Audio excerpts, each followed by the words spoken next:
अस्सलाम वालेकुम। मंजिल का मुसाफिर कासिम अली शाह आपके साथ। सामिन, यकीनन आप खैर वफियत से होंगे और आज का हमारा प्रोग्राम हमेशा की तरह एक जबरदस्त गेस्ट के साथ। और आपको पता है क्राइटेरिया बड़ा टफ है। हमारे गेस्ट का क्राइटेरिया ये है कि मंजिल का मुसाफिर हो, क्योंकि प्रोग्राम का नाम मंजिल का मुसाफिर है। और आज हमारे साथ जो मंजिल के मुसाफिर हैं वो तारिक शेवानी साहब हैं। आप जीएम हैं मिस्क पेपर मिल के। इससे पहले आप सर्व कर चुके हैं पेप्सी में, यमी में, शील्ड्स में, डॉलन्स में, और बड़ा जबरदस्त सा कैरियर, बड़ी मेहनत, बड़ा कुछ। और आज हमारे पास मैं यकीन से कह सकता हूं कि एक ऐसा गेस्ट है जिससे मैं भी और मेरे सुनने वाले सारे लोग बहुत सा सीखेंगे। सर अस्सलाम वालेकुम। अस्सलाम वालेकुम। कैसे हैं कासिम सर? बड़ा अल्लाह का शुक्र सर, बिल्कुल ठीक ठाक। आप कैसे हैं सर? अल्हम्दुलिल्लाह सर, अल्लाह का बड़ा करम, बड़ा एहसान है उसकी जात पर। अच्छा सर, मैं ना वो कहने की कोशिश करता हूं कि जब भी इतना सीनियर बंदा इतना तजर्बे के साथ और एक जिंदगी के विजडम के साथ आए तो मेरा दिल करता है कि मैं कैसा बटन दबाऊं कि पास्ट में चला जाए और वो पास्ट में जाके शुरू करे अपने आप को उस दौर से जब वो स्टूडेंट था, जब वो पढ़ रहा था, क्या उसके ख्याल थे, कैसे वो सोचता था, क्या विजन था, और उसके बाद फिर मैं जंप करता हूं आज के दिन पे। तो आप बिस्मिल्लाह कीजिए वो अपने स्टूडेंट लाइफ से। औज़ु बिल्लाहि मिनश शैतानिर रजीम, बिस्मिल्लाहिर रहमानिर रहीम। कासिम, कैरियर यूं समझ लीजिए, कैरियर तो नहीं इसे कहेंगे कि बहरहाल एजुकेशन जो है मैंने 1982 में मैट्रिक किया था। सही जी। 82 में मैट्रिक, आपको पता है कि इंसान को एक होश जो है वो मैट्रिक में ही तकरीबन जाकर आता है। वो चीज़ों को समझने, चीज़ों को देखने या एनालिसिस करने मैट्रिक में ही शुरू करता है। सही जी। मैं ये आज की बात नहीं करूंगा। आज का तो बच्चा माशाल्लाह 8th क्लास से 7th क्लास से ही हर एक चीज़ को ऑब्जर्व करना, उन चीज़ों को देखना शुरू कर देता है। बट आज से 30 इयर्स बैक या 32 ईयर 34 इयर्स बैक वो तकरीबन यूं समझ लीजिए कि मैट्रिक तक एक स्टार्ट हुआ करता था। सही। 1982 में मैट्रिक किया, उसके बाद यूं कह लीजिए कि दुनिया को जब समझना शुरू किया तो पहले सीकॉम, सही जी, सीकॉम में एडमिशन ले लिया मुजफ्फरगढ़ टेक्निकल कॉलेज में। You belong to Muzaffargarh? Yes, I belong to, basic मेरी बिलोंगिंग जो है मुजफ्फरगढ़ से। अच्छा जी। जिम्मेदाराना घराने से सही जी ताल्लुक है। वालिद वैसे मेरे टीचर थे। सही जी। तो उसमें बहरहाल ये कि उसमें कॉम में एडमिशन लिया, सी कॉम किया, डी कॉम किया। बट यूं कह लीजिए कि कुछ हार्ड लक रही कि बी कॉम के एडमिशन उन दिनों कुछ बैन से हो गए या कुछ वो हो गए के दरमियान में हो नहीं पाए। अच्छा जी। तो फिर ग्रेजुएशन में बीए में एडमिशन ले लिया। अच्छा जी। मुजफ्फरगढ़ डिग्री कॉलेज में। अच्छा जी। वो लाइफ एक ऐसी लाइफ होती है कि मैं ये समझता हूं कि इंसान अपने आप को ये समझता है कि मैं सब कुछ कर सकता हूं, I can do each and everything. Energy level बड़ा हाई होता है। एनर्जी लेवल बहुत ज्यादा हाई होता है, बहुत ही ज्यादा हाई होता है इंसान का एनर्जी लेवल। बट चूंकि यूं कह लीजिए कि मुजफ्फरगढ़ एक पसमानदा जिला है, सही, तो उसमें कोई अपॉर्चुनिटीज या कोई ऐसी चीजें नहीं थी। तो हम भी वो जस्ट क्या कहते हैं उसके, घर से कॉलेज और कॉलेज से घर, या थोड़ी बहुत सोशल लाइफ दोस्तों के साथ, या एक अल खिदमत सोसाइटी उस वक्त में बनाई कि एक ब्लड डोनेशन की एक सोसाइटी की वहाँ पर बुनियाद रखी। उसके अलावा क्रिकेट कॉलेज वगैरह का ये वो रहा। कॉलेज के अपने इसके कॉलेज की तरफ से क्रिकेट खेली बहुत दिन। ज़िक्र यूनिवर्सिटी के अंदर काफ़ी अर्से तक क्रिकेट खेलते रहे। सही। बहरहाल उस वक्त यूं कह लीजिए कि जिंदगी का कोई मकसद एक नहीं था। सही जी। जो कि हमारे यहाँ पाकिस्तान का एक अलमिया है कि हम लोग अपना मोटिव जो है वो ग्रेजुएशन के बाद सेट करना शुरू करते हैं। चलिए, हम तो सर ये कह रहे हैं ना कि ग्रेजुएशन के बाद कौम पूरी के पास मकसद कोई नहीं है यहाँ पर। तो ये बड़ा अलमिया है, बेमकसदियत का शिकार सोसाइटी है पूरी जी। नहीं, ये बिल्कुल एक हद तक ये बात बजा है कि वाकई ये हकीकत है कि हम लोगों का अलमिया है और बहुत बड़ा अलमिया है कि हम लोग जब टाइम होता है हमारे पास, या जब हमारे पास कुछ करने के लिए होता है, तो हम लोगों को पता नहीं चल रहा होता कि हम टाइम को कैसे जाया कर रहे हैं, किस तरीके से। रेत, वो कहते हैं ना कि मुट्ठी में से रेत की तरह टाइम का निकलना, तो वो हकीकत है कि इसी तरीके से पता चलता है। सही जी। आज आपने जब ये पुरानी बातें याद कराई हैं तो हकीकत बात है, मुझे ऐसे लगता है कि जैसे मैं बिल्कुल कल की बात है। और 30-35 इयर्स पता नहीं कहाँ गए, कैसे हुआ, क्या हुआ, क्या नहीं हुआ, वो एक बिल्कुल दरमियान में एफर्ट्स और ये चीजें सब कुछ अपनी जगह पर। लेकिन ये हकीकत है कि आज आपके याद दिलाने पर वो चीजें याद आ रही हैं। कॉलेज में बिल्कुल एक यूं कह लीजिए कि वो जो लाइफ थी वो बिल्कुल फुल इंजॉयबल लाइफ थी। सही जी। कोई मोटिव नहीं था, कोई कुछ नहीं था, बस ठीक है ग्रेजुएशन करनी है। सही। क्योंकि मैं खुद ये समझता हूँ इतना अरसा गुजार के कि हमारे यहाँ हमारा एजुकेशन सिस्टम क्लर्क पैदा करता है। ओह, ये बड़ा अलमिया सही सही फरमाया। पैदा करता है हमारा एजुकेशन सिस्टम। सही। कोई हमें वो नहीं देता कि प्रोफेशनल गाइडलाइन नहीं एक मिलती। अब तो आकर माशाल्लाह जितना कंपटीशन हो गया, जितना सब कुछ हो गया, तो उसमें तो फिर भी बहुत कुछ अब नजर आने लग गया है। बट उस वक्त में आप यकीन जानिए कि अगर मुजफ्फरगढ़ की मैं बात करूं तो मुजफ्फरगढ़ में हम लोगों को इवन माँ सिवाय इसके ये पता नहीं होता था, ठीक है ग्रेजुएशन कर लेंगे, वाली टीचर हैं, बीएड कर लेंगे, बीएड करके टीचर लग जाएंगे, या मैक्सिमम क्या होगा किसी गवर्नमेंट इदारे के अंदर चले जाएंगे। प्राइवेट सेक्टर की तरफ कोई ध्यान, कोई रुझान था ही नहीं जी। और ये बस उसके अंदर जो आप यूं कह लीजिए कि जस्ट एक तालीम जरूर हासिल की, ग्रेजुएशन जरूर की, ग्रेजुएशन के बाद फिर बीएड किया, जैसे कि मैंने अभी आपको पहले बताया, एलएलबी किया जी। अब एलएलबी करने के बाद दो ही चॉइस थी कि या टीचर बन जाएं या फटा लगा लें जी, वकालत शुरू कर दें जी। इन द मीनवाइल एक मेरी जिंदगी में जो टर्निंग पॉइंट आया वो मेरी बड़ी सिस्टर की शादी का था जी। उनकी शादी जब हुई तो उनके जो हस्बैंड थे वो बेसिकली इसमें हेक्स्ट मैरिन रसल कंपनी है, उसमें प्राइवेट जॉब में थे वो, उसके सेल्स ऑफिसर थे सही। तो जब उनसे मुलाकात हुई तो उन्होंने कहा कि यार तुम अपना टाइम जाया कर रहे हो, गवर्नमेंट जॉब के पीछे भाग रहे हो, सब कुछ कर रहे हो, तो मैं ये समझता हूँ कि तुम्हें इनके पीछे भागने की बजाय अपने करियर को इस साइड पर स्टार्ट करके सही जी। विल यू बिलीव कासिम कि मैंने पहली जॉब हासिल करने के लिए राउंड अबाउट कोई 40 या 45 इंटरव्यूज दिए होंगे राउंड अबाउट। ओह सही सही सही सही सही सही। बेसिक रीजन क्या थी? बेसिक रीजन यही थी कि वही हमारा एजुकेशन सिस्टम के हम लोग किसी को कॉन्फिडेंस नहीं देते हैं। सही, आप जब पहले इंटरव्यू में जाते हैं या दूसरे इंटरव्यू में जाते हैं तो आपको जाकर उस वक्त तक बोलने का, बात करने के तरीके तक का नहीं पता होता कि आप क्या कहेंगे, क्या आपके पास वो आएगा, किस तरीके से आप वो करेंगे। तो 40-45 के करीब मैंने इंटरव्यूज दिए और मेरी जॉब ना हो सकी उसमें। अच्छा जी। इन द मेन वाइल यूं कहिए कि पेप्सी कोला में एक जानने वाले थे मेरे। अच्छा जी। तो उन्होंने कहा कि यार इसमें पेप्सी कोला में शमीमेंट कंपनी मुल्तान में है, तो उसमें उन्होंने कहा कि यार यहाँ पर जो है ना एक सुपरवाइजर की सीट है, ग्रेजुएशन होने चाहिए, ग्रेजुएट लड़का होने चाहिए, तो अगर तुम इंटरेस्टेड हो तो मैं बात करूँ। मैंने कहा यार श्योर। आज कासिम जब मैं याद करता हूँ मैंने 1500 रुपए से पहला स्टार्ट लिया। ओ, और ये किस सन की बात है सर? ये बात है 1991 की। ओके सही। 1991 में मैंने अपना करियर का स्टार्ट किया 1500 रुपए से। सही जी। उसमें काम क्या था? उसमें काम जस्ट ये हुआ करता था कि जो आप वैन्स देखते हैं, गाड़ियां देखते हैं बोतलों से भरी हुई, सही जी, उसमें उसके साथ बैठकर जाना। ओके। और शॉप टू शॉप जाना। सही जी। वहां पर दुकानदार से ऑर्डर्स वगैरह का भी कलेक्ट करना, सुपरविजन करना कि ये अपना सेलमैन कोई उनके साथ कोई चोरी चकारी या कोई इस टाइप की चीज तो नहीं कर रहा। सही जी। दुकानदार का ऑर्डर प्रॉपर सप्लाई हो रहा है कि नहीं। सही जी।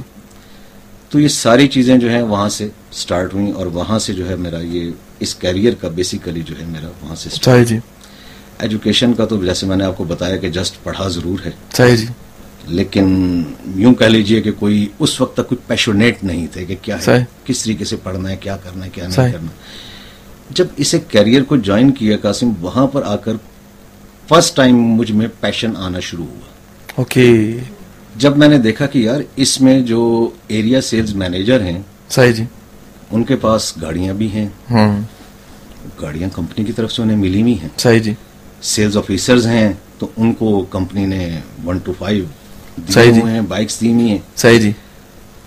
वहां से जो है एक अपने अंदर मैंने एक मोटिवेशन फील की कि यार अगर मैं ग्रेजुएट भी हूँ, सब कुछ हूँ, तो मैं क्यों नहीं ये बन सकता, या मैं क्यों नहीं हो सकता। कंपटीशन आ गया, कंपटीशन आ गया ऑटोमेटिकली सहन। सही जी। तो उसमें ये हुआ कासिम के तकरीबन कोई 1.5 साल ये करने के बाद, सही जी, यूं कह लीजिए कि सही जी, पेप्सी कोला में एक फ्रेंचाइज मैनेजर हुआ करते थे जहीर खान। अच्छा जी। उनकी नजरों में मैं आया। अच्छा जी। उन्होंने देखा, उन्हें बहरहाल लगा होगा कि मुझ में कुछ ज्यादा ही एक्स्ट्राऑर्डिनरी मोटिवेशन है। सही जी। रात में 11 बजे भी आ रहा हूँ, मैं 12 बजे भी आ रहा हूँ गाड़ी का, मुझे टाइम का कभी भी आज तक ये नहीं रहा कि यार क्या टाइम हुआ है क्या नहीं हुआ। सही जी। तो उस टाइम को मैंने कभी भी उस अंदाज में नहीं लिया कि यार मुझे टाइम को देखना है कि इतना टाइम काम करना है या इतना टाइम काम नहीं करना। सही जी। तो उन्होंने बहरहाल इस चीज को रियलाइज किया और उन्होंने मुझे फिर फर्स्ट टाइम ऑफर की कि यार अगर मैं तुम्हें as a sale officer promote करूं, सही जी, तो तुम्हारे क्या यानी कि उसके अंदर वो इनपुट होगा मेरे लिए। मेरा जो ना जवाब था कासिम, वो ये था कि सर देखें, बात सिर्फ इतनी सी है कि मैं काम सीखने के लिए आया हूं, और मैं ये समझता हूं कि अगर आप मुझे ये चांस देंगे तो मैं अपनी तरफ से पूरी कोशिश ये करूंगा कि आपको किसी भी तरीके से सेटिस्फाइड कर सकूं। बहुत आला। तो कहने लगे कि क्या मेरी सेटिस्फेक्शन के लिए काम करोगे? मैंने कहा नहीं सर, सेटिस्फेक्शन तो अपनी और अल्लाह की सेटिस्फेक्शन के लिए काम करना है। बहुत आला। ये नहीं है कि मैंने कोई खाली आप ही को देखना है। सही जी। डेफिनेटली मुझे हर एक चीज को लेकर चलना है। सही जी। बहरहाल मैं उनका बहुत मशकूर हूं कि उन्होंने मुझ पर इस चीज को देखा और इस चीज को समझते हुए उन्होंने मुझे एज ए सेल ऑफिसर जो है फर्स्ट टाइम उन्होंने अपॉइंट किया। And I can't share with you, मैं उसको आपको बता नहीं सकता हूँ उस चीज को यार, कि जब फर्स्ट टाइम मुझे 125 मोटरसाइकिल कंपनी की तरफ से चाबी मिली तो मेरी क्या फीलिंग्स थी। क्या बात है, क्या बात है। और सबसे बड़ी चीज जो मुझे उसमें खुशी हुई कि मुझे सैलरी में 100% ग्रोथ मिली। ओह वाह जी वाह, जबरदस्त।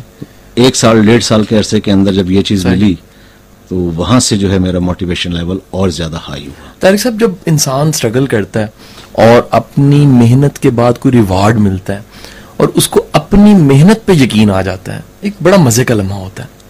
ऐसा फील किया आपने? कासिम भाई, आप बिल्कुल सही कह रहे हैं कि देखें, अपनी मेहनत तो अपनी जगह है। सही जी। एक यूं कह लीजिए कि एक जिंदगी में एक चीज को बहुत करीब से देखा है, और वो ये है कि आपकी मेहनत उस वक्त तक कुछ भी नहीं है जब तक उसमें अल्लाह की रहमत शामिल ना हो। सही जी। तो सही, बल्कि बाज औकात मैं इस चीज को सोचता हूं, मैं देखता हूं जब कलाम पाक में अगर आप पढ़ें तो एक आयत है अल्लाह ताला की जिसका मफहूम कुछ इस तरीके से है कि क्या तुम ये समझते हो कि ये सब कुछ जो कुछ तुम्हें मिल रहा है तुम्हारी तालीम या तुम्हारी मेहनत की वजह से मिल रहा है? अगर हम खाली ये सोच लें कि ये हमारी तालीम या हमारी मेहनत है तो वो शेखी में कह लीजिए कि एक चीज आ जाती है, और अल्लाह फकूरा जो है ना वो उसके लिए बड़ी सख्त वो की गई है, तंबीह की गई है कि वो उस चीज को बहुत ज्यादा वो उसमें कहते हैं कि नहीं, अपने आप को शेखी में मत लेकर आओ। सही, बिल्कुल। अगर कुछ तुम्हें मिला है तो मेरे शुक्रगुजार बनो। वाह। इस पर मैं कासिम एक बात और अभी मुझे आपसे बात करते करते याद आई कि अभी कल परसों ही की बात है कि मैं इसी तरह गाड़ी में ड्राइव करते हुए FM सुन रहा था, तो उसमें एंकर जो थे उन्होंने उससे क्वेश्चन किया कि दुनिया का सबसे गरीब आदमी कौन है। सही। एक शख्स ने टेलीफोन करके उन्हें जो जवाब दिया, यकीन जाने कि वो ऐसा जहन में मेरे नक्श हुआ कि मैं आज आपसे शेयर जरूर करूंगा। जी जरूर। उसने कहा कि दुनिया का सबसे गरीब शख्स वो है कि जिसे अल्लाह ने तमाम नेमतें दीनी हैं और वो अल्लाह का शुक्रगुजार नहीं है। सही। और वो अल्लाह का शुक्रगुजार नहीं है। बहुत आला। वो जो है बहुत सबसे ज्यादा वो है। और आपके सवाल का जवाब यही है कि मेहनत अपनी जगह पर है, अल्लाह का करम जो है वो होना बहुत जरूरी है। बहुत जबरदस्त जी। सर, आप हमारे साथ हैं और इतने जबरदस्त टॉपिक पे और इतने माशाल्लाह गुफ्तगू में आपकी जो तासीर है मैं इसको अप्रिशिएट करूंगा। एक छोटी सी ब्रेक पे जाना है, ब्रेक के बाद वापस आते हैं। सामिन साथ रहिएगा और अगली जो सेगमेंट है उसमें हम प्रोफेशनल चीजों को भी शेयर करेंगे, प्रोफेशनल बातों को भी पूछेंगे कि कैसे एक पर्सन जोन सा है वो एक छोटी सी जॉब। जी वेलकम बैक सामिन, मंजिल का मुसाफिर FM 98.6 की आवाज कासिम अली साहब के साथ। और आज हमारे साथ जो गेस्ट मैंने बताया तारिक शवानी साहब हैं। सर, ये वाला जो हमारा सेगमेंट है ना, इसमें हम ये पूछते हैं बिलखसूस गेस्ट से ये कौन सी क्वालिटीज हैं जो पैदा की जाएं तो हम एक्सीलेंट बन सकते हैं। आप अपने शोबे में माशाल्लाह कामयाब हैं, स्टार्ट कर रहे हैं 1500 रुपए से और उसके बाद फर्स्ट अचीवमेंट करते करते आज माशाल्लाह आप एक जो पाकिस्तान के दूसरे नंबर पे टिश्यू पेपर आता है उसमें आप GM की सीट पे बैठे हुए हैं। तो वो कौन सी क्वालिटीज हैं अगर आप एनालिसिस करें और दूसरे लफ्जों में क्या एक्सरे निकालें एक कामयाब बंदे का जो जॉब में आ रहा है और जॉब में चलते चलते आखिरकार GM की सीट पे बैठता है, कौन सी क्वालिटीज हैं? कासिम, इसमें जो सबसे अहम चीज जो मैंने अपने करियर में सीखी या ऑब्जर्व की जी वो पैशन है। सही। आप जब तक अपनी जॉब को अपना पैशन नहीं बनाते सक्सेस मेरे नजदीक मेरा नहीं ख्याल कि आप हासिल कर सकें। सही। बाकी चीजें सेकेंडरी हैं जिसमें मैं 4Ds का जिक्र करूंगा कि 4Ds बहुत अहम है कि किसी भी शख्सियत के अंदर मेरे नजदीक ये 4D बहुत जिंदगी में सही बहुत अहमियत के हामिल हैं। सही जी। जिसमें पहला D डिजायर है, आपको ख्वाहिश होनी चाहिए कि आप क्या करना चाह रहे हैं। सही। आप में जो डिजायर है, अपने उस डिजायर को समझें। सबसे पहले अपने डिजायर को समझिए कि आप करना क्या चाह रहे हैं। सही। डिजायर के बाद डिवोशन है। जब आप में एक स्पार्क आ जाता है, आप में एक डिजायर पैदा हो जाती है, फिर यू शुड डिवोट योरसेल्फ। सही जी। अपने आप को डिवोट कर दीजिए उस डिजायर को हासिल करने के लिए। सही। फिर डेडिकेशन। डिजायर और डेडिकेशन नॉर्मली एक ही जुमरे में आते हैं, बट बहुत बारीक सा फर्क है। सही। डिवोशन हो सकती है, डेडिकेशन खुद से नहीं हो सकती। ओके। डेडिकेशन खुद से क्यों नहीं हो सकती? कि डेडिकेशन बेसिकली ये है कि आपको कोई भी नहीं देख रहा। डिवोशन तो आप किसी को दिखाने के लिए भी अपने अंदर पैदा कर सकते हैं और वक्ती तौर पर आप में आ सकती है। सही। बट डेडिकेशन ये है कि कोई भी आपको नहीं देख रहा, आप फिर भी अपने मकसद से जुड़े हुए हैं। बहुत आला, लगे हैं आप। सही जी। आपको इससे गर्ज नहीं है कि कोई आपको देख रहा है या आपको इसका रिवॉर्ड मिलेगा नहीं मिलेगा, क्या होगा क्या नहीं होगा। सही जी। You should dedicate yourself. सही जी। डेडिकेट कर दीजिए कि पीछे पड़ जाइए कि ये चीज मुझे करनी है। और सबसे अहम डी जो कि इसके बाद आता है वो है डिसाइसिवनेस। सही। फैसला करना। सही जी। फैसला करने के लिए डेफिनेटली आपके पास मुख्तलिफ किस्म के आप ऑब्जर्व करते हैं, अपने माहौल से इधर से उधर से देखते हैं। सही जी। बट जब भी किसी चीज का डिसीजन कर लें, देन ओन इट। सही। ओन करना सीखे अपने डिसीजंस को। सही जी। हम में सबसे बड़ी खामी जो मैंने बहैसियत कौम अपने अंदर भी पाई, जो कि मैं ये समझता हूँ कि मुझ में भी बदर्जा उत्तम मौजूद है, सही जी, वो ये है कि हम लोग बातें बहुत बड़ी बड़ी करते हैं, सही, लेकिन हर दूसरे दिन अपनी बातों से हम फिर जाते हैं। हो सही जी, कि डिसीजन जब हमने कर लिया, when we have made a decision, सही जी, फिर वो अच्छा है या बुरा है, सही जी, अच्छा हो गया आप कहते हैं कि मेरा था, सही जी, और अगर बुरा हो गया यार ये इस वजह से हो गया होगा, नहीं, बुरा हुआ तो फिर उसकी खामी तलाश करें कि आखिर हुआ क्यों। बिल्कुल सही। आपको कोई गोली नहीं मार रहा यार, कोई आपको कुछ नहीं कर रहा, आपने अपना डिसीजन लिया है ना, उसे ऑन करें। बिल्कुल सही। अगर आप ऑन नहीं करेंगे तो मैं ये समझता हूँ कि वो डिसीजन नहीं है, वो जस्ट आपने सिर्फ एक टैक्टिक के तौर पर, वक्ती तौर पर एक गुजारा किया था। सही जी। असल में हमने सब, मैं ये देखता हूँ कि मुझ में भी ये बहुत शुरू में चीज थी। मेरे फिर एक टीचर हैं, यूं कह लीजिए कि जिन्होंने मुझे मार्केटिंग की मैनेजमेंट पढ़ाई। सही जी। मैं उन्हें अपने गुरु का दर्जा देता हूँ, वो है मोइन इश्तियाक खान साहब। अच्छा जी।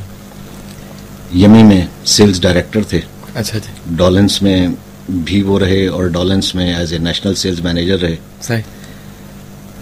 उनसे मैंने ये क्वालिटी, उनमें मैंने ये क्वालिटी देखी थी कि वो ये कहते थे कि यार अगर फैसला गलत भी हुआ है ना तो उसे मान लो कि मुझसे गलती हो गई है, ठीक है, सही, क्योंकि जब तक तुम सीखोगे नहीं, सीखने का अमल ही सही डिसीजन से शुरू होगा तुम्हारा। बिल्कुल सही।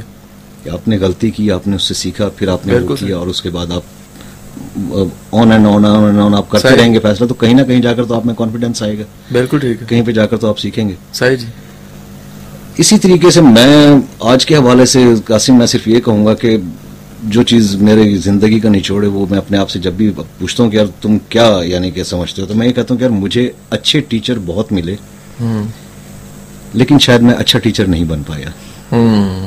ये देखे ना, सारा कुछ सेव हो रहा है ना माशाल्लाह से। ये सारी गुफ्तगू जोन सी है, ये आने वाले वक्तों में किताबों की शक्ल में, मटेरियल की शक्ल में, तो टीचर तो आज आप बन गए सर, मुबारक हो आपको। नहीं, वो बिल्कुल सही है। असल में ये हकीकत है कि यार कि ये आपके, मैं ये समझता हूँ कि आपकी एक बहुत बड़ी काविश है, बहुत बड़ी काविश है कासिम साहब, एंड आई सैल्यूट यू कि आप हम जैसे लोग जो कि गुमनाम लोग हैं उनको एक नाम देने की कोशिश करते हैं। सर बहुत ज़रूरी है, मैं समझता हूँ बहुत ज़रूरी है। ये नहीं, आप अंदाज़ा कीजिए कि एक इंसान जो ज़िंदगी का पूरा तजर्बा लेकर अगर बगैर सिखाए या बगैर जाने कि लोग उसे जाने भी वो चला गया ना, तो हक अदा नहीं हुआ, जीने का हक अदा नहीं हुआ। कि असल में सलामती तो अफकार की सलामती है, सोच की सलामती, विजडम की सलामती है। तो ये मैं समझता हूँ कि बहुत ज़रूरी है। मैं तो इतना कीमती समझता हूँ सर हर बंदे को। मैं समझता हूँ कि हर वो बंदा जो स्टार्ट लेकर कहीं पहुंचा है, अगर वो अपनी जिंदगी का विजडम एक बंदे को दे जाए ना, तो वो रियली लीडर है, क्योंकि उसने प्रोड्यूस कर दिया एक लीडर को। कासिम, ये आपकी बहुत बड़ी एफर्ट है, और जिस तरीके से मैं ये समझता हूँ कि आप बगैर किसी उसके आप तलाश करते हैं, अब मेरा इस प्रोग्राम में आने से पहले तक आपके साथ कोई ताल्लुक नहीं था, कोई कुछ नहीं था, बट आपने मुझे भी तलाश कर लिया और वो जस्ट डेफिनेटली आपने मुख्तलिफ, यानी कि जैसे आप अपनी सर्च का आप बता रहे थे कि आप सर्च करते हैं कि साइट्स को आप सर्च करते हैं, उस पर आप देखते हैं कि किसका, डेफिनेटली ये बहुत हकीकत बात है कि मैं इसमें तो आपका वाकई बेहद मशकूर हूँ कि आपने इस चीज को देखा, आपने इसमें मुझे वेलकम इस काबिल समझा और आज आपने मुझे यहाँ पर बुलाया। Welcome sir. अच्छा सर, एक बड़ा इंपॉर्टेंट प्रोसेस है बीइंग अ जीएम, एक इदारे को लेकर चलना और रिक्रूटमेंट का। जब नई लोग आते हैं जॉब के लिए अप्लाई करते हैं, अब हालत ये है इस वक्त कंट्री की कि किसी से भी पूछ लें, जब वो जॉब के लिए एडवर्टाइज करता है कि हमें बंदे चाहिए, हजारों एप्लीकेशंस आ जाती हैं, लेकिन जब आप जांचना शुरू करते हैं तो पता लगता है कि बड़े पैथेटिक हालत है। आप किस किस्म के चैलेंज फेस करते हैं और उससे क्या लर्न करते हैं, क्या यूथ को कहना चाहेंगे? कासिम, मैं देखें असल चीज जो ये प्रोसेस जो है ना, इसको मैं जब भी देखता हूँ इसमें मुझे एक चीज बड़ी बहुत ज्यादा फील होती है और वो ये है कि हम लोग अखबार में ऐड जरूर देखते हैं या हम कहीं से भी ऐड को पढ़ते जरूर हैं, सही, बट हम जस्ट एक क्या कहना चाहिए उसे कि टाइम वेस्ट करने के लिए जस्ट अपने सीवी थ्रो करते हैं।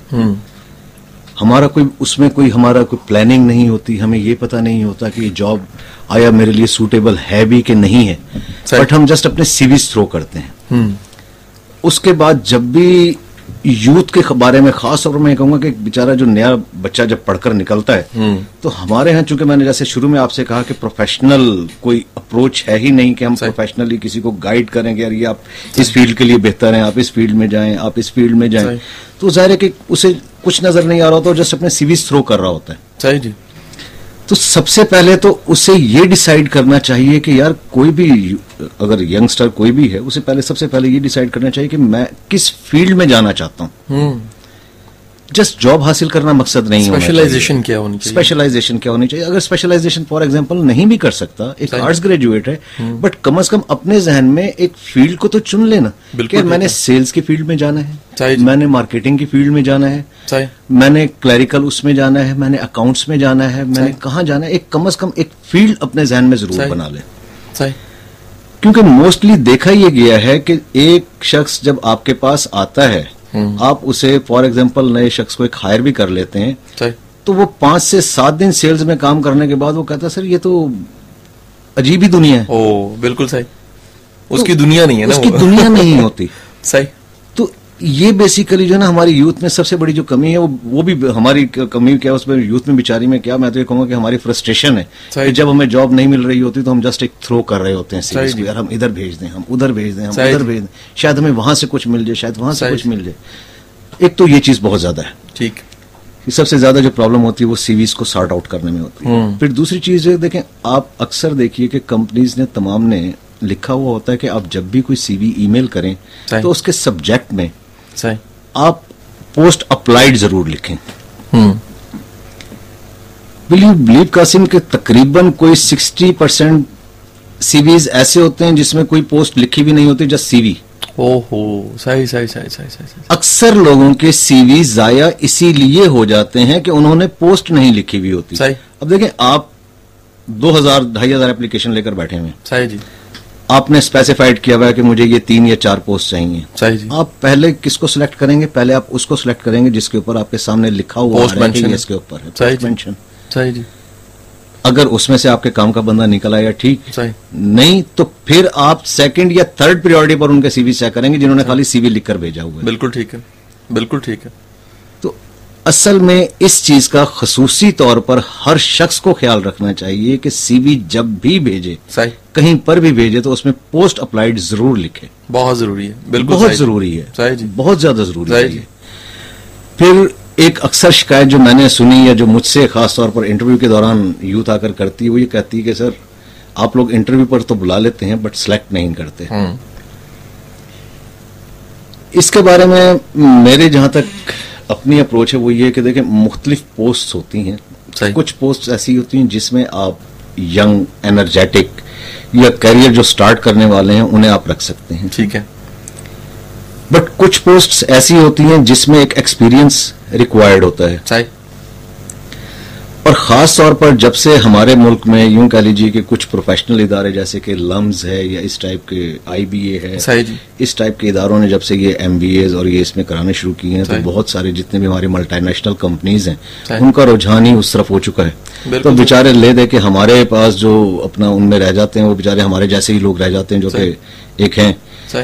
तो अब उनमें होता ये है कि वो पूछते हैं कि जनाब आपने हमें सिलेक्ट क्यों नहीं किया, क्या नहीं हुआ, क्या वजह थी। सर उसमें बेसिक वजह सिर्फ एक ही होती है, वो ये होती है कि देखें आप आते हैं इंटरव्यू देने के लिए, आप बैठते हैं, आपका बैठने का स्टाइल, आपका आने का स्टाइल, आपका बोलने का स्टाइल, आपका कॉन्फिडेंस, ये बहुत कुछ रिफ्लेक्ट कर रहा होता है। No doubt about it. अब इसमें बाज लोग ये समझते हैं कि शायद अगर हम कुछ थोड़े से आजी में चले जाएंगे तो हम पता नहीं क्या हो जाएंगे कि हमारे कोई नेगेटिव कोई इंप्रेशन बैठ जाएगा। सही जी।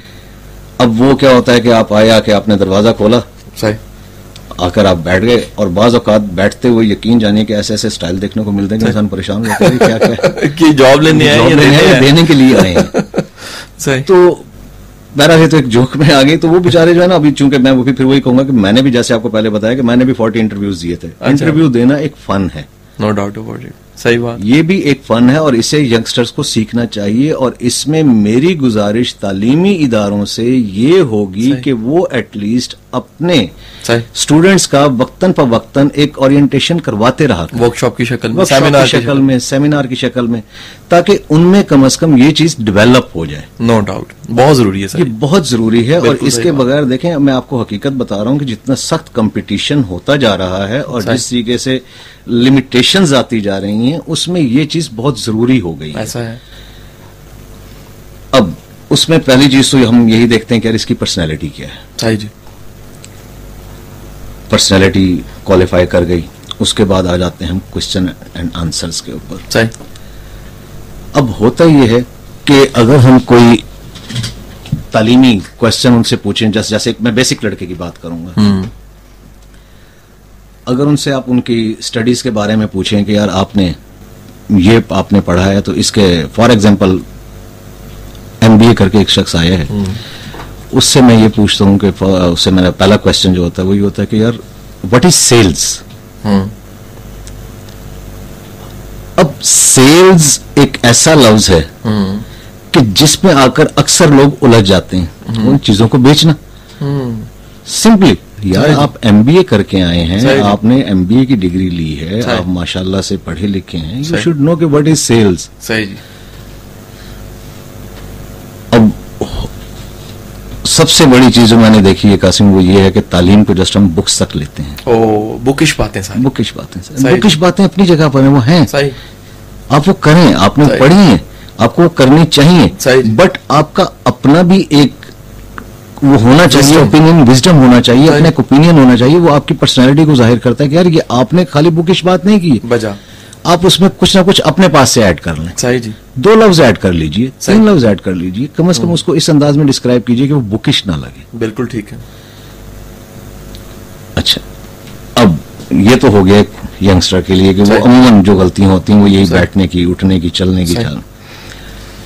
उसके बाद एक बड़ा अजीब फेनोमेना है हमें, वो ये है कि जब तक हमारे पास जॉब नहीं होती तो हम कोशिश करते हैं कि हमें 1000 रुपए की, या मेरे घर का खर्चा 2000 रुपए में चलता है तो मुझे 2000 रुपए की जॉब मिल जाए। सही जी।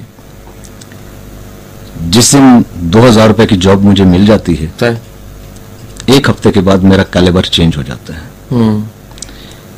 मैं हफ्ते के बाद ही कहता हूँ कि यार मेरी तो ये पोस्ट ही नहीं थी जिस जगह पर मैं आ गया हूँ। ये बड़ा कॉमन है जी, बहुत कॉमन है। वो ये समझता है कि मेरे साथ बड़ा जुल्म हो गया। सही सही सही। अब वहां से जो है ना वो अपने ट्रैक से हटना शुरू हो जाता है। यंगस्टर जो है अपने ट्रैक से हटना शुरू हो जाता है। सही। क्यों? क्योंकि उसके जहन में ये चीज आ गई कि जो कुछ कंपनी मुझे पे कर रही है वो इतना कम पे कर रही है कि मेरा कैलिबर इससे कहीं हाई है। ओह, न्यूटन समझ जाता है। न्यूटन वो समझता है कि मैंने MBA किया हुआ है तो मैं अब सही जी इतना अपर हैंड मेरा है कि मुझे पहले दिन से ही आ जाएगी। सही जी। मैं कस्टमर को दरमियान में बताऊं कि मेरे माशाल्लाह 2 बच्चे थे जब मैंने प्रेस्टन से एग्जीक्यूटिव MBA किया था। सही। ड्यूरिंग जॉब ही मैंने किया। आप मैं जोन से सेम यूनिवर्सिटी से पढ़े हुए, ये भी कमाल हो गया। मेरा भी एग्जेक्टिव एमबीए जोन से प्रेसिडेंट से ऐसे और 2 बच्चों के साथ। नहीं जी, ये हमारे पेटी प्राय हो गए हम। अच्छा, तो उससे मैंने किया था, और उसमें जस्ट यूं समझिए कि चूंकि मेरे पास 7-8 साल का उस वक्त तक एक्सपीरियंस भी था, 8-9 साल का, तो उसमें जस्ट टर्मिनोलॉजीज का मुझे पता चला था कि क्या टर्मिनोलॉजीज हैं। कर तो मैं वही सब कुछ पहले भी रहा था, बट उसमें टर्मिनोलॉजीज जितनी भी थी वो मैंने सीखी कि यार ये टर्मिनोलॉजी जो है इसका ये यूज होती है। तो अब बेसिकली एमबीए करने के बाद उस वक्त मेरा भी दिमाग इसी तरीके से खराब हुआ था कि यार मैं पता नहीं क्या बन जाऊंगा, मैंने तो एमबीए कर लिया अब तो, और किया भी सन 2000 में था। तो 9 साल का एक्सपीरियंस, साथ एग्जेक्टिव एमबीए, तो पता ये चला कि मैं माशाल्लाह से 7-8 माह के लिए जॉब से फारिग हो गया था। तो फिर दोबारा जीरो से करियर स्टार्ट किया था 2000 में। बड़ा जबरदस्त सर। वैसे आप यकीन कीजिए, आप रियली वॉरियर। आप की बहुत बड़ी बात होती है कि बंदा जीरो पे आए फिर दोबारा से स्टार्ट लिया था सही जी। और उसमें फिर मैं यही कहूंगा कि अच्छा, मैं एक चीज को जोन सा ना कता कलामी की माफी चाहूंगा। आपने मुझे अभी बताया था थोड़ी देर पहले, उसको रिपीट करना पड़ेगा, इसलिए कि मतलब हम नाम लिए बगैर जॉब कहाँ कर रहे थे, किसी कंपनी में कर रहे थे, और किस बिहाफ पे आपने कंपनी को कहा जी ठीक है फिर मैं पढ़ने को तैयार हूं लेकिन जॉब। ये वाकई इसलिए मैं सुनना चाहूंगा या सुनवाना चाहूंगा ताकि यूथ को पता लगे कि नॉलेज की और अपनी ग्रोथ की, एक्सीलेंस की कीमत होती क्या है। कासिम, मैं कंपनी का नाम तो खैर नहीं लूंगा, मैं एक कंपनी में उस वक्त कर रहा था काम, तो यूं समझिए कि एमबीए में जब मैंने एडमिशन लिया एग्जेक्टिव में, तो मेरे जब उनको मालकान को, जो कंपनी के मालकान थे, तो उन्हें पता चला, तो उन्होंने कहा कि तारिक साहब आप अपनी जॉब के साथ जो है इसे जारी नहीं रख सकते हैं। तो मैंने उनसे कहा सर ये शाम की क्लासेस हैं, कोई डे क्लासेस नहीं है, शाम में मैं जाता हूँ, हफ्ते में 2-3 दिन के लिए मैं जाता हूँ, तो मैं नहीं समझता कि इसके अंदर कोई ऐसी चीज है। तो उन्होंने कहा कि नहीं यार, बाज़ औक़ात ये होता है कि तुम्हें हमने टूर पर भेजना है, तुम टूर पर गए हुए हो तो तुम्हारे वो टूर्स मिस होने लग गए और तुम टूर्स पर नहीं जा पाते। मैंने कहा सर आप देखें, मैंने इस फील्ड में आने के बाद एक चीज देखी कि मेरे एमबीए के बगैर मैं ये समझता हूं कि मेरे लिए मार्केटिंग एंड सेल्स जो है दोनों जीरो हो जाएंगी, क्योंकि मेरा कैरियर उस अंदाज में ग्रो नहीं कर पाएगा जिस अंदाज में कि अभी एक रिक्वायरमेंट बनती जा रही है।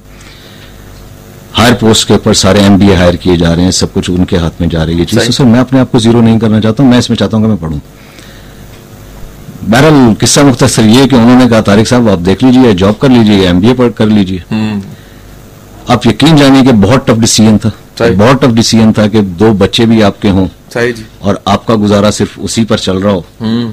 उस वक्त मैं समझता हूं कि मेरी मदर ने, मेरी वाइफ ने, इन लोगों ने मुझे बहुत सपोर्ट किया और उन्होंने कहा कि नहीं तुम अपने करियर को देखो, यू शुड डू दैट। क्या बात, बहुत आला सर, बहुत आला। और वो यूं समझिए कि 1-1.5 साल जो था वो जो था वो एक अपनी जगह पर है। और मैं उसके बाद आपको एक बात सुनाना जरूर चाहूंगा कासिम, कि तकरीबन मैं कोई 4-5 माह दोबारा फिर मैं एप्लीकेशन के उसमें आ गया, इंटरव्यूज के उसमें आ गया, टेन्योर में आ गया।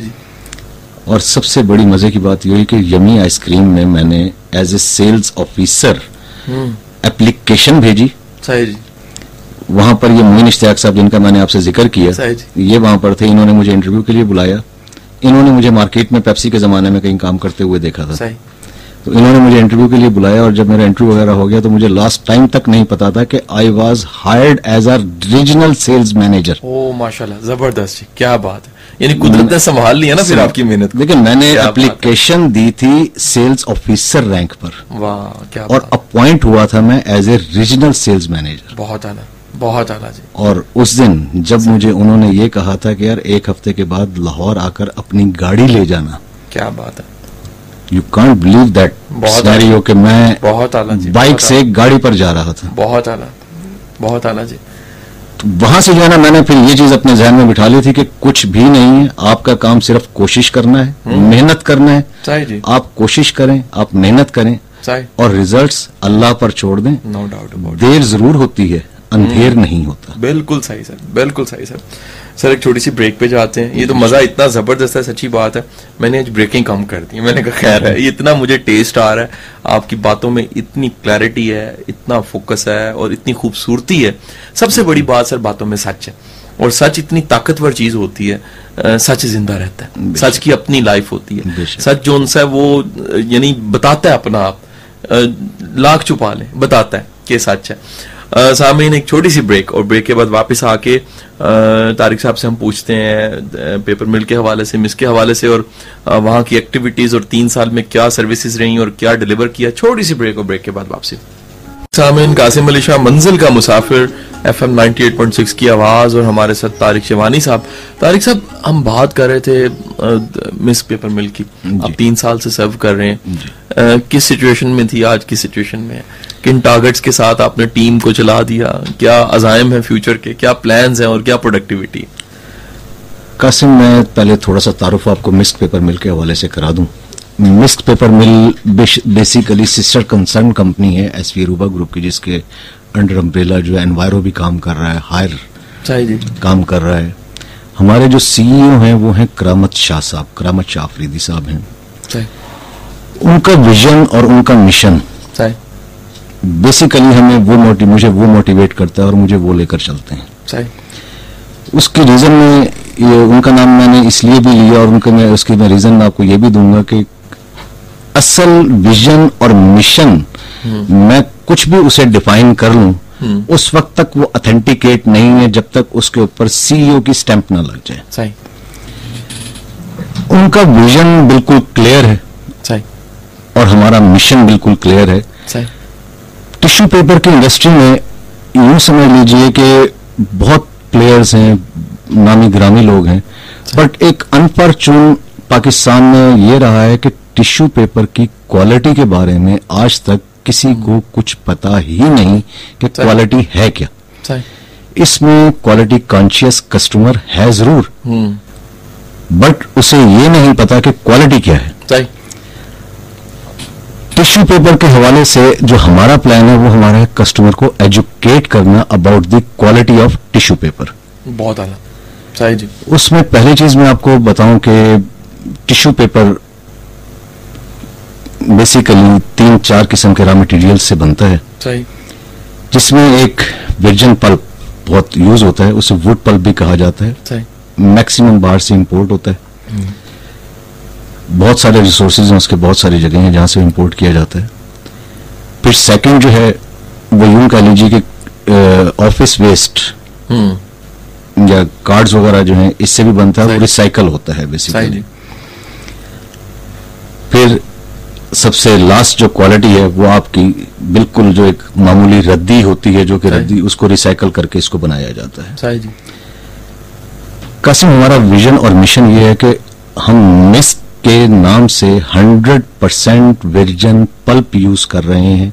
बहुत आला। और हमारा क्लेम भी यही है। सही जी। कि हम क्वालिटी पर किसी किस्म का कंप्रोमाइज करने के लिए तैयार नहीं हैं। क्या है हमारा बेसिकली प्रोडक्ट टाइटल या स्लोगन जो है हमारा, वो तो बहुत हमने अपने नाम के साथ थोड़ा सा मिलकर वो किया हुआ है। मिस्क के पहले मैं आपको मीनिंग्स बता दूं कि मिस्क अरबी से ड्राइव किया और मिस्क के मायने खुशबू के हैं। अच्छा जी। तो हमने अपना जो स्लोगन भी रखा है वो रखा है हमने खुशबू सा एहसास। सही जी। Feel like a fragrance. सही जी।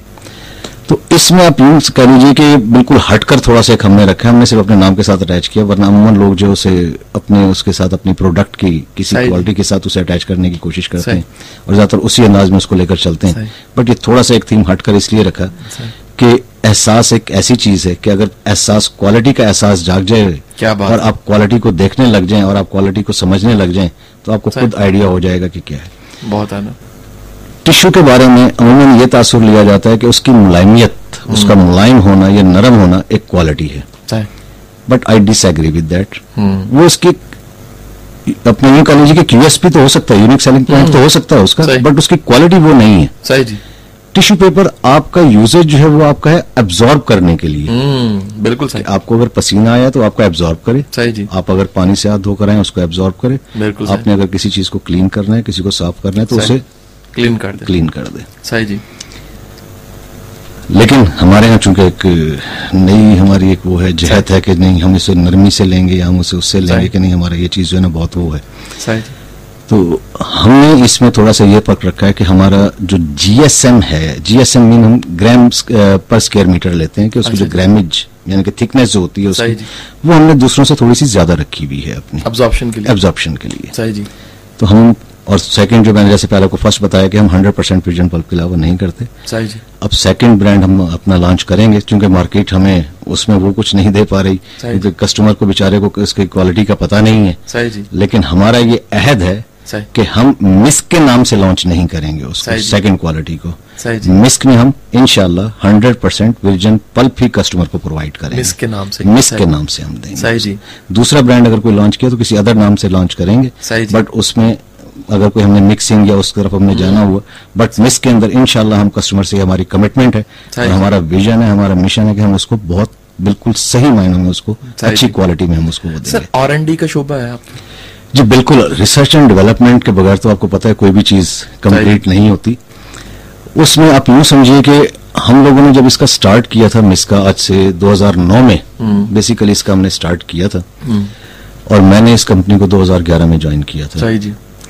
उसके बाद से अब तक जो है इसमें बहुत ज्यादा अल्हम्दुलिल्लाह, चूंकि करामत साहब का जैसे मैंने आपको बताया, बहुत ज्यादा उनका एक अपना एक एनर्जेटिक उनका एक फैसला होता है कि नहीं यार ये बस ये कर दें आप। सही। तो उनसे जब इसी तरीके से बात हुई, फिर उनके असल में बेसिकली इनके एक छोटे भाई सईद खान साहब, वो फैक्ट्री को देखते हैं, तो उन्होंने वहां पर भी फैक्ट्री में भी R&D का शोबा अलहदा से बना लिया, जिसमें क्वालिटी का भी और उसके अलावा जो है मजीद उसके अंदर अपने ये चेक करना मार्केट में इस वक्त क्या क्वालिटीज चल रही है, क्या क्या चीजें, तो वो वहां पर भी कर रहे होते हैं। हम यहाँ पर अपना जो है इसके बॉक्सेस के हवाले से, मार्केट के हवाले से पूरा इंटेलिजेंस सिस्टम हमने अपना डेवलप किया हुआ है, जिसमें हम मार्केट से चेक करते हैं कि इस वक्त क्या चीज आ रही है, कहाँ से इंपोर्टेड क्या चीज है, क्या उसके रेट्स वगैरह हैं, किस तरीके से। तो हर एक चीज का अल्हम्दुलिल्लाह ये देखना कि क्वालिटी क्या किस किस्म की आजकल ज्यादा इन है, कस्टमर क्या चीज पसंद कर रहा है, तो ये चीजें डेफिनेटली इसके बगैर तो कोई चीज कंप्लीट ही नहीं है। अच्छा सर, ये बताइए कि मतलब एक कंपनी को सर्व करना एक बड़ा ही अमूमी सा गिला कंपनी मालकान करते हैं।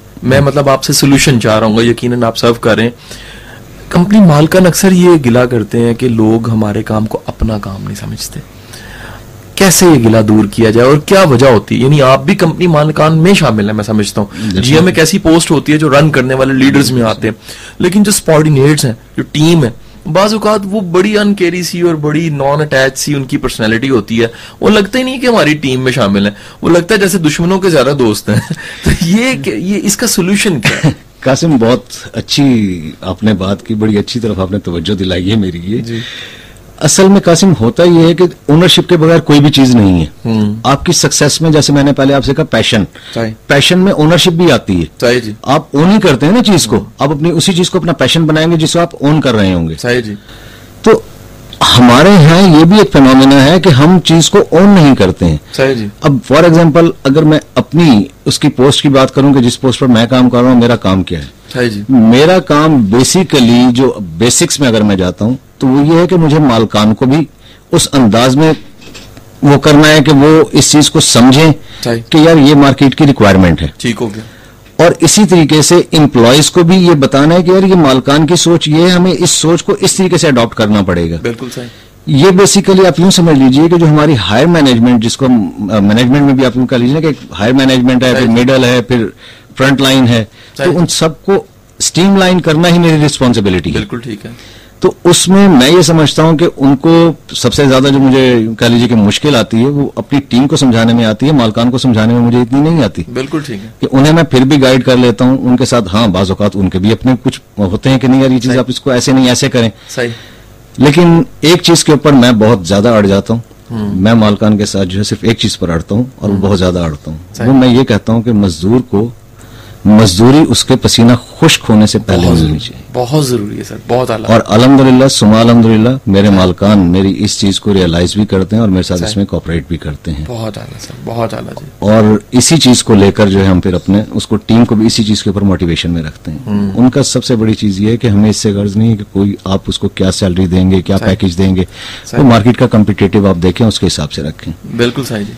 हाँ, अब ये मेरे ऊपर आ जाता है कि मैं उसको किस अंदाज में लेता हूँ। और मैं ये समझता हूँ कि प्रोफेशनल डिसऑनेस्टी होती है। आप, चूंकि मैं इस वक्त एक ऐसी सीट पर बैठा हूँ कि जिसे मैं मुंसिफ की सीट कहूंगा। बिल्कुल सही है कि ऐसा है। अगर मैं मालकान का हक थोड़ा सा काट कर टीम को दे दूंगा तो मैं मालकान का चोर बन जाऊंगा। बिल्कुल सही जी। और इसी तरीके से अगर मैं टीम का कुछ हक काट कर मालकान को दे दूंगा तो मैं टीम का चोर बन जाऊंगा। बड़ी क्रिटिकल सिचुएशन। बिल्कुल सही जी। ये रियलिटी है, ये रियलिटी है और हमें इसे समझना चाहिए कि हम जो भी इस पोस्ट तक पहुंचे या जो भी इस पोस्ट तक आए, जो भी मैनेजमेंट पर आए या जो भी किसी भी इवन ये कि फर्स्ट मैनेजमेंट पर भी हो, हमें इस चीज को अपने जहन में रखना चाहिए कि हमारा काम इंसाफ करना है। अल्लाह ने अगर अजीर के हकूक रखे हैं तो आजिर के भी रखे हैं, नो डाउट। हकूक और प्राइज हैं, असल में हम हक तो मांगते हैं, फर्ज पूरा नहीं करते। ओ, बहुत जबरदस्त सर, बहुत जबरदस्त सर। हमारे प्रोग्राम का जो टाइम है खत्म हो रहा है जी, और दिल नहीं कर रहा जाने को जी। यकीन करें आपकी गुफ्तगू ने जो सा ना वो जकड़ दिया हमें। फिर भी हम ये कहेंगे एक मैसेज, एक ऐसा मैसेज जो याद रहे, जहनों में रहे, बाकी आपकी सारी बातें दिलों में है, एक मैसेज। कासिम, इसमें मैं सिर्फ यही कहूंगा कि हमें किसी भी काम को करने से पहले उसके चाहे हम जितने भी एनालिसिस करें, हमें अपने खुदा से रजू जरूर करना चाहिए। कहीं पर भी हमें कोई मुश्किल आए जी, हमें गाइडलाइन कलाम पाक से लेनी चाहिए, हजूर की सुन्नत से लेनी चाहिए, उनकी अहदीस से लेनी चाहिए, और जब हम डिसीजन कर लें तो फिर हमें अपने डिसीजन को ओन करना चाहिए। बहुत आला सर, डिसीजन को ओन करना सीखें, इंशाअल्लाह आपकी जिंदगी की राहें आसान होती चली जाएंगी। बहुत आला सर, आपका बहुत बहुत शुक्रिया। अल्लाह आपको सलामत रखे और आपके इस नॉलेज को, विजडम को जो उनसे है वो कौम तक, यूथ तक पहुंचाए। सामीन, अपना बहुत सा ख्याल रखिएगा। अगले प्रोग्राम में एक मंजिल के मुसाफिर के साथ मुलाकात, और दिल से दुआएं, बहुत सी दुआएं आपके लिए। अल्लाह हाफिज।